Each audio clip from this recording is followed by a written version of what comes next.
As you noted, my work mainly focuses on South Asia, and within South Asia, most of my work focuses on Sri Lanka.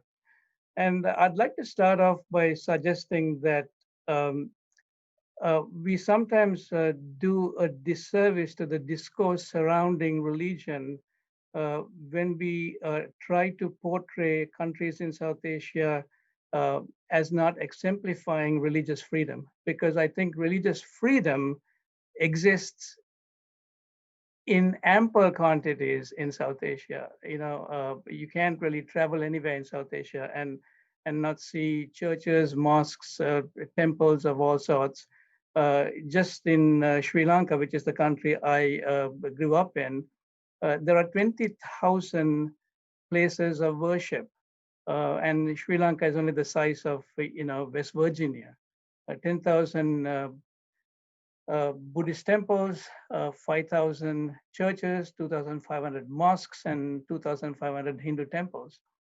Now, what we do see, though, is religious persecution. And those are two different things. You can have religious freedom even as you see countries experience religious persecution.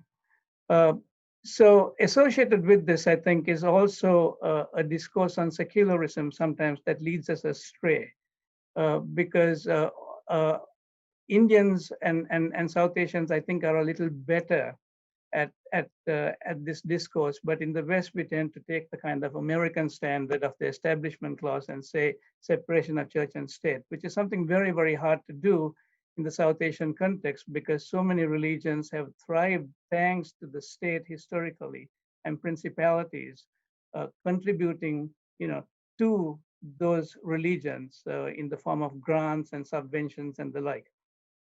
So I think it's more helpful to talk in terms of multi-confessionalism or to talk in terms of coexistence, because that there are so many possibilities for that with so many civil society groups and NGOs and religious communities operating together at the local level, not so much at the national level, but at the local level especially, where coexistence becomes very possible, and then tapping into these communities to make sure that minorities actually have their human rights being protected.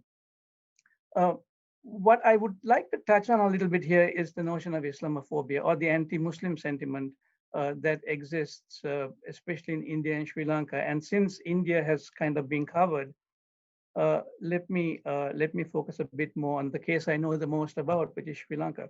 Uh, but what we do see when it comes to the anti-Muslim sentiment in South Asia is kind of, I think, four reasons contributing to Muslims being persecuted. Number one is kind of the political development of the region, the way in which politics has panned out over especially the last 100 to 125 years, where there has developed an anti-Muslim, anti-Islamic kind of sentiment, and uh, it's been around. I realized it growing up, but in the case of Sri Lanka, you had this nearly 30-year-long war, and that helped mask the anti-Islamic sentiment, which came to the fore after the war ended. No sooner had the war ended, you started to see a lot of anti-Muslim activities in the country. A second reason, I think, especially in the last few years, for the anti-Muslim sentiment we see is the abdication of the U.S., especially the Trump administration, when it comes to advocating on behalf of human rights. The U.S. left the UNHRC in 2018, about 2 years ago, and it doesn't really have a platform. It uses its allies to sometimes put pressure on countries in that forum, but its voice has been missing for the last 2 years. And then some of the hypocritical ways in which the whole human rights discourse gets passed, where it discards criticism of close allies, whereas it speaks up when it comes to when it's convenient. I don't think that has helped. A third reason, I think, for some of the anti-Muslim sentiment we see in the region is the silence of predominantly Muslim communities, Muslim countries. Uh, just I think 2 or 3 weeks ago, if not maybe 2 or 3 months ago, there was some kind of resolution. Some people here may know more about this than I do. That was pushed through the UN, where countries like Saudi Arabia, Pakistan, Bahrain, the United Arab Emirates, Oman, uh, all supported what China is doing in Xinjiang province with the Uyghurs. They basically applauded the practices China is resorting to. Uh, and so when you can actually not even criticize what's going on there, given the grotesque human rights violations taking place with the Uyghurs, uh, how could you criticize what's happening in India or Sri Lanka for that matter? But ultimately, I think the biggest reason we see anti-Muslim sentiment being whipped up in South Asia, especially India and Sri Lanka, is because of the way in which the Muslims are being used for political purposes.